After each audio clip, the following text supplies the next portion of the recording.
ladies and gentlemen, good afternoon once again. It is indeed a great pleasure for me to stand in front of you today to address this gathering as the Secretary Defense and the Chairman of the Board of Management of Sir John Kotalawala Defense University on completion of my first visit made to this prestigious seat of education. Today is considered to be a day that will go in the history of the KDU for upgrading some of the much needed infrastructure facilities for the university, as we have opened up a new pavilion at Parade Square, civil engineering laboratory building, new engine simulator, new technological laboratory, renovated clubhouse, sports pavilion complex and other ranks accommodation building.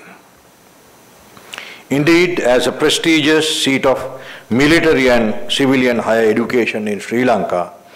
which has achieved a greater international recognition to date by being recognized as the fourth among the 10 most prestigious defense universities around the globe, the KDU would immensely benefit from the facilities opened up today in its path towards reaching the pinnacle of excellence in the world of education. Expanding its horizons by strengthening and developing its infrastructure and many other facilities in this nature is highly praiseworthy, and the credit of all this should come to all of you who are here in front of me today. Ladies and gentlemen, as I mentioned earlier, the KDU with a vision to be a university nationally and internationally known for its unique ability to engage both undergraduate and graduate students in distinctive and interdisciplinary defense-related higher education that best serves the tri-services, the state sector and society at large, has been able to provide its service to both local and foreign students seeking excellence through education. Having reached almost 40 years of history, the university continues to render its distinguished services to the nation and the world with trusted excellence. Being venerated by the glory of producing officers of great personalities who contributed immensely towards sustaining the peace and security of the country, the KDU stands testimony to the quality of teaching manifested to its officers of the tri-services in an exemplary manner, whilst giving a true meaning to the initiatives that are being taken to ensure the high quality of education and training in order to address newfound challenges. Promoting more research and development becomes a task of topmost priority bestowed upon the university in today's context. Fortunately, as the Secretary Defense and the Chairman of the Board of Management, I feel tremendously proud and content to state that KDU is at the forefront of university education today. The current world order demands a universal approach which is needed to understand the contemporary complex situations in every field, concentrating on the bigger picture rather than dwelling on the narrow passages of short-sightedness. I firmly believe with this kind of developments we witness today, the KDU will be well geared to manifest such approach capable of understanding the focus of a futuristic methodology, as only it can address the emerging complexity of future challenges. In fact, we must always bear in our minds that the university education could inculcate core values of security and development such as human dignity, integrity, democratic participation, sustainable development, economic quality, mutual understanding and equality of opportunity. In this endeavor, whilst excelling in manifestation of civil-military relations, the KDU is instrumental in developing said core values in a result-oriented standpoint. By promoting civil-military relations through education, a country could raise the resilience levels of the Sri Lankan community in order to reach universal goals of national growth with the inculcation of said core values. Therefore, I am well certain that facilities of General Sir John Kotalawala Defence University, with their interest, commitment and knowledge in diverse academic disciplines, would contribute immensely to the nation. Ladies and gentlemen, any downfall in the educational sector will have devastating impacts on a country's desired destiny. Ultimately, this will have a greater impact on maintaining the gains that you have made under the Sustainable Development Goals to ensure inclusive and equitable quality education and promote lifelong learning opportunities for all.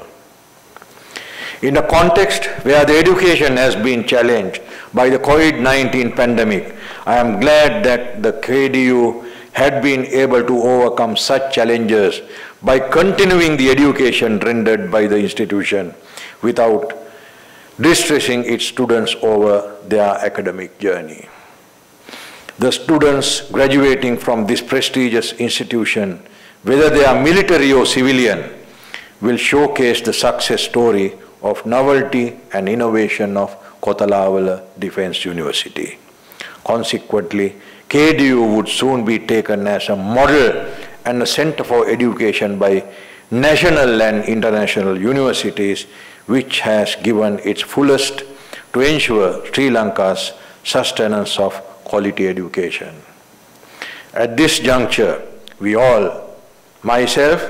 the members of the Board of Management, and all of you who are present here today, should feel extremely proud on the development that have taken place in every facet inside the KDU so far during the 40 years of history. Therefore, I would like to highlight and praise the commitment and dedication of all the past Vice-Chancellors and staff, and the present Vice-Chancellor, Major General Milinda Peiris, and all of you who are here today for keeping your pace with novel trends and effecting timely advancements in upgrading this prestigious institution in its path towards reaching the climax of its recognition in the world. Further, as I am well certain that we have been taking many measures to enhance the quality of our degree programs in par with the international standards up to a greater extent to enable the provision of quality higher educational opportunities for our students. Being in line with the Corporate Plan 2021 to 2025, this prestigious seat of learning will undoubtedly reach the high point of its success with consecutive developments which have been scheduled to take place both in the infrastructure aspects and in the uninterpreted modernization of its academic aspects to match the ever-changing environment of the contemporary world. Ladies and gentlemen, in this context, by the virtue of the staff of the KDU, in all its glory and sustenance as one of the leading universities in Sri Lanka, each and every member of the staff present here today are indeed considered as the backbone of its persistence. All of you are undeniably regarded as exclusively accountable for molding generations of young undergraduates of Sri Lanka and friendly foreign countries to face future challenges with dignity and strength. As you all have proven yourselves worthy to uphold that noble task until now, I do firmly believe that you will hold the same enthusiastic attitude and improved efficacy in providing your services with moral fortitude in the future as well. At this backdrop, I must extend my heartfelt gratitude for the Vice-Chancellor and all of you who are here today for the tremendous job of work that you all have done to date for the betterment of this institution. And I also wish to take this opportunity to congratulate all of you for the 40th anniversary of the KDU, which is falling within this year. I would be failing in my duty if I do not acknowledge and appreciate the pain taken by the Sri Lanka Army, Navy and Air Force in assisting the infrastructure developments of this university amidst a series of other commitments everywhere in the country. Ladies and gentlemen, in conclusion, I must emphasize that the education should always be in abreast with HE, the President's policy manifesto, Vistas of Prosperity and Splendor, towards an approach to invest in education, infrastructure, whilst advocating the quality of education. Accordingly, we should always be geared to give our fullest to the Kothalavala Defence University, this premier training establishment in Sri Lanka, which will mold the future generations of Sri Lanka and friendly foreign countries. Ladies and gentlemen, thank you very much, and I wish you all the very best for all your future endeavors. Thank you.